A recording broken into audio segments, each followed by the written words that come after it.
ವಿವೇಕ ಚೂಡಾಮಣಿ ಸಂಚಿಕೆ 4. ಹರಿ ಓಂ ಶ್ರೀ ಗುರುಭ್ಯೋ ನಮಃ. ಆತ್ಮೀಯರೇ, ಒಂದು ಕಲ್ಪನೆ ಮಾಡಿಕೊಳ್ಳಿ. ಒಬ್ಬ ಭಿಕ್ಷುಕನಿಗೆ ದಾರಿಯಲ್ಲಿ ಒಂದು ಅತ್ಯಮೂಲ್ಯವಾದ ಚಿಂತಾಮಣಿ ಕೇಳಿದ್ದನ್ನು ಕೊಡುವ ರತ್ನ ಸಿಕ್ಕಿತು ಎಂದುಕೊಳ್ಳೋಣ. ಅವನು ಆ ರತ್ನವನ್ನು ತೆಗೆದುಕೊಂಡು ಹೋಗಿ ಒಬ್ಬ ವ್ಯಾಪಾರಿಯ ಹತ್ತಿರ ಕೊಟ್ಟು, ಸ್ವಾಮಿ, ಈ ಕಲ್ಲನ್ನು ತೆಗೆದುಕೊಂಡು ನನಗೆ ಒಂದು ಹಿಡಿ ಕಡಲೆಪುರಿ ಕೊಡಿ. ಸ್ವಾಮಿ, ಈ ಕಲ್ಲನ್ನು ತೆಗೆದುಕೊಂಡು ನನಗೆ ಒಂದು ಹಿಡಿ ಕಡಲೆಪುರಿ ಕೊಡಿ ಎಂದು ಕೇಳಿದರೆ ಅವನನ್ನು ನೀವು ಏನೆಂದು ಕರೆಯುತ್ತೀರಿ? ಮಹಾ ಮೂರ್ಖ ಎನ್ನುತ್ತೀರಿ ಅಲ್ಲವೇ? ಆದಿ ಶಂಕರಾಚಾರ್ಯರು ಇಂದಿನ ಶ್ಲೋಕದಲ್ಲಿ ನಮಗೆ ಆ ಪ್ರಶ್ನೆಯನ್ನು ಕೇಳುತ್ತಿದ್ದಾರೆ. ಭಗವಂತ ನಿಮಗೆ ಮನುಷ್ಯ ಜನ್ಮ ಎಂಬ ಚಿಂತಾಮಣಿಯನ್ನು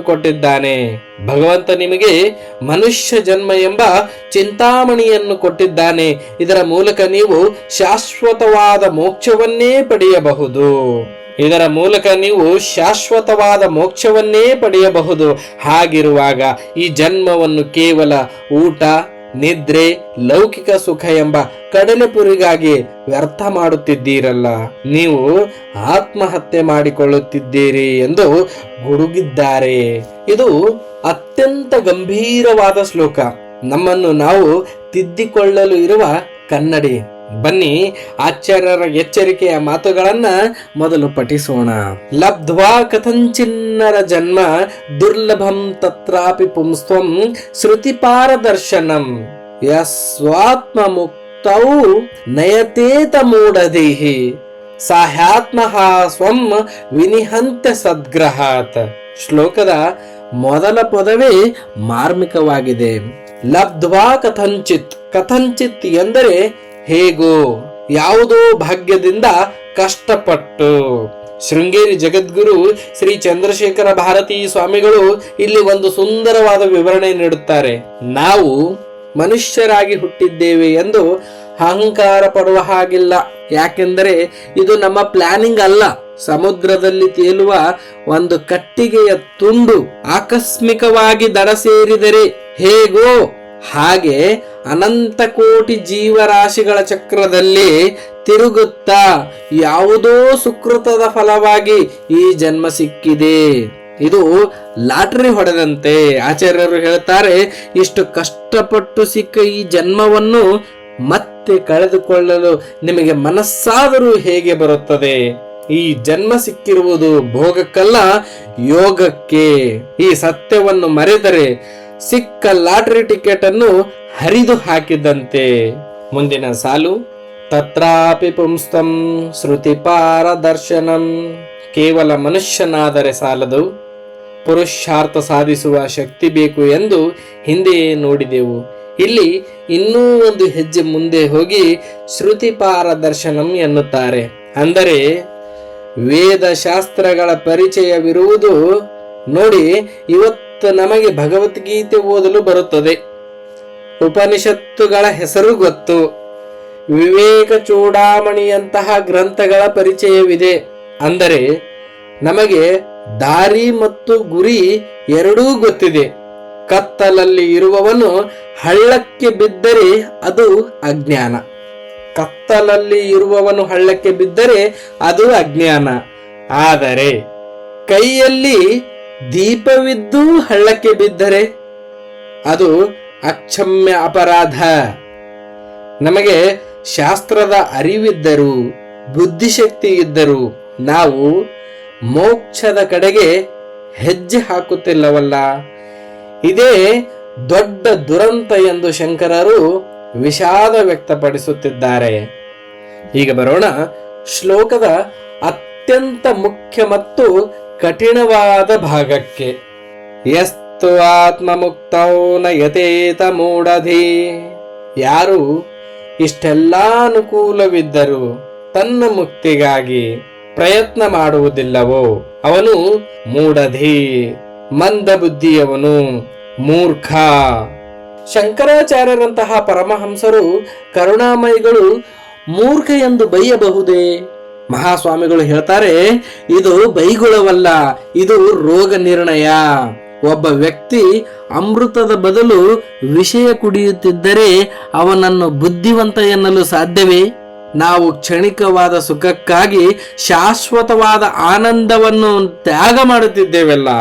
ನಾವು ಕ್ಷಣಿಕವಾದ ಸುಖಕ್ಕಾಗಿ ಶಾಶ್ವತವಾದ ಆನಂದವನ್ನು ತ್ಯಾಗ ಮಾಡುತ್ತಿದ್ದೇವಲ್ಲ, ಅದಕ್ಕೆ ನಮ್ಮನ್ನು ಮೂಢರು ಎನ್ನದೆ ಬೇರೇನು ಅನ್ನಬೇಕು? ಮುಂದುವರಿದು ಆಚಾರ್ಯರು ಇನ್ನೂ ಕಠಿಣವಾದ ಪದ ಬಳಸುತ್ತಾರೆ. ಶಹಾತ್ಮಃ, ಅವನು ಆತ್ಮಹತ್ಯೆ ಮಾಡಿಕೊಳ್ಳುವವನು. ಶಾಸ್ತ್ರಗಳಲ್ಲಿ ಆತ್ಮಹತ್ಯೆ ಎಂದರೆ ದೇಹವನ್ನು ಕೊಲ್ಲುವುದಲ್ಲ. ಶಾಸ್ತ್ರಗಳಲ್ಲಿ ಆತ್ಮಹತ್ಯೆ ಎಂದರೆ ದೇಹವನ್ನು ಕೊಲ್ಲುವುದಲ್ಲ.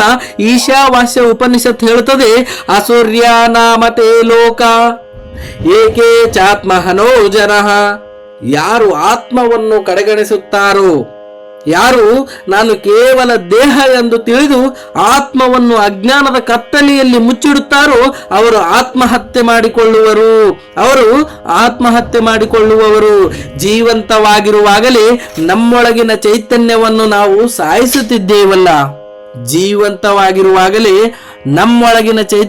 ನಾವು ಸಾಯಿಸುತ್ತಿದ್ದೇವಲ್ಲ. ಅದನ್ನು ಮರೆತು ಜಡವಾದ ದೇಹಕ್ಕೆ ಸಿಂಗಾರ ಮಾಡುತ್ತಿದ್ದೇವಲ್ಲ. ಇದೇ ಆಧ್ಯಾತ್ಮಿಕ ಆತ್ಮಹತ್ಯೆ. ನಾವು ಹೇಗೆ ಆತ್ಮಹತ್ಯೆ ಮಾಡಿಕೊಳ್ಳುತ್ತಿದ್ದೇವೆ, ಅದಕ್ಕೆ ಕಾರಣವೇನು? ಶ್ಲೋಕದ ಕೊನೆಯ ಪದದಲ್ಲಿದೆ ಉತ್ತರ. ಸೋಮ್ ವಿನಿಹಂತಿ ಅಸದ್ಗ್ರಹಾತ್. ಅಸತ್ಗ್ರಹ ಎಂದರೆ ಏನು? ಅಸತ್ಯ ಎಂದರೆ ಯಾವುದು ಸತ್ಯವಲ್ಲವೋ ಅದು. ಗ್ರಹ ಎಂದರೆ ಹಿಡಿದುಕೊಳ್ಳುವುದು.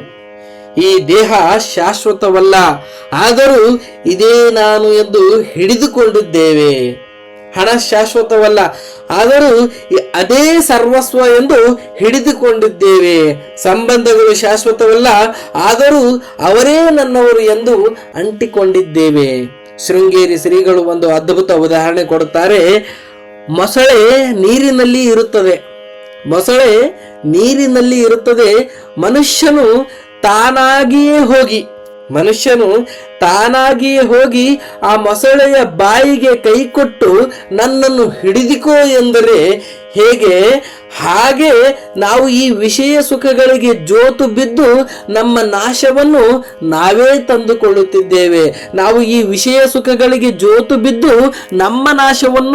ನಾವೇ ತಂದುಕೊಳ್ಳುತ್ತಿದ್ದೇವೆ. ನಾನು ಇಂಜಿನಿಯರ್, ನಾನು ಡಾಕ್ಟರ್, ನಾನು ತಂದೆ, ನಾನು ಶ್ರೀಮಂತ, ಇವೆಲ್ಲವೂ ಅಸತ್, ಇವೆಲ್ಲವೂ ವೇಷಗಳು.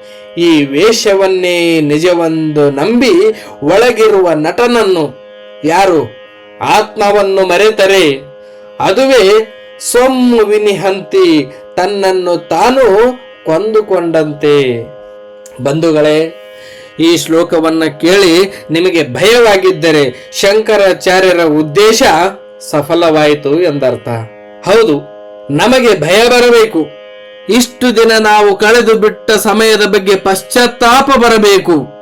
ನಾನು ಇನ್ನೆಷ್ಟು ದಿನ ಹೀಗೆ ಆತ್ಮಹತ್ಯೆ ಮಾಡಿಕೊಳ್ಳುತ್ತಾ ಇರಲಿ. ನನಗೆ ಅತ್ಯಂತ ಶ್ರೇಷ್ಠವಾದ ಮನುಷ್ಯ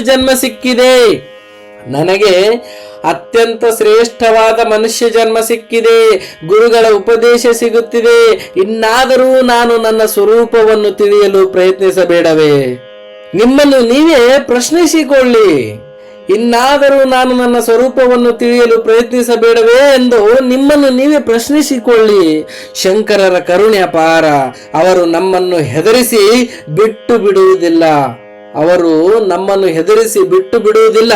ನೀನು ಮೂಢನಾಗಬೇಡ, ಜ್ಞಾನಿಯಾಗು ಎಂದು ಎಚ್ಚರಿಸುತ್ತಿದ್ದಾರೆ. ಎಂತಹ ಕರುಣಾಮಯಿ! ಆ ಅಸದ್ಗ್ರಹವನ್ನು, ಕೆಟ್ಟ ಹಿಡಿತವನ್ನು ಬಿಟ್ಟು ಬಿಡಿ. ಸದ್ಗ್ರಹವನ್ನು, ಸತ್ಯದ ಹಿಡಿತವನ್ನು ಬೆಳೆಸಿಕೊಳ್ಳಿ. ಇಂದಿನಿಂದಲೇ ನಾನು ಯಾರು ಎಂಬ ವಿಚಾರಣೆಯನ್ನು ಪ್ರಾರಂಭಿಸಿ ದೇಹದ ಮೇಲಿನ ಮೋಹವನ್ನು ಕಡಿಮೆ ಮಾಡಿ ಆತ್ಮನ ಮೇಲಿನ ಪ್ರೀತಿಯನ್ನು ಹೆಚ್ಚಿಸಿಕೊಳ್ಳಿ. ಆಗ ಮಾತ್ರ ಈ ಆತ್ಮಹತ್ಯೆಯ ಪಾಪದಿಂದ ನಾವು ಪಾರಾಗಲು ಸಾಧ್ಯ. ಮುಂದಿನ ಶ್ಲೋಕದಲ್ಲಿ ಶಾಸ್ತ್ರ ಪಾಂಡಿತ್ಯದ ಬಗ್ಗೆ ಇರುವ ತಪ್ಪು ಕಲ್ಪನೆಗಳನ್ನು ಆಚಾರ್ಯರು ಇನ್ನೂ ಸ್ಪಷ್ಟವಾಗಿ ತಿದ್ದಲಿದ್ದಾರೆ.